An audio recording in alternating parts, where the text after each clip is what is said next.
नमस्कार मित्रांनो, माझ्या आयुष्यात खोटं बोलणारे फक्त दोनच लोक आहे.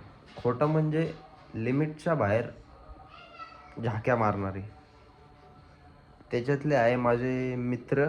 एक नंबरला त्यांचा नंबर येतो आणि दुसऱ्या नंबरला येतो ह्या माणसाचा नंबर. ते मी तुम्हाला दाखवतो, 1 मिनटं. त्या माणसाला तुम्ही ओळखता का नाही मला माहीत नाही, पण तो पण माझ्या मित्रांसारखाच झाक्या आणतो. 1 मिनिट. हे बघा, हा माणूस आहे. पूछेगा तो बहुत है रे।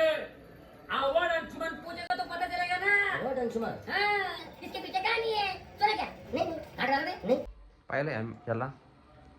माझा मित्र पण असेच झाक्या मारतात लिमिटच्या बाहेर. वैताग आला त्यांच्या झाक्या ऐकू ऐकू. झोप लागणार रात्रीची. स्वप्नात पण त्यांच्या झाक्याच ऐकायला येतात मला.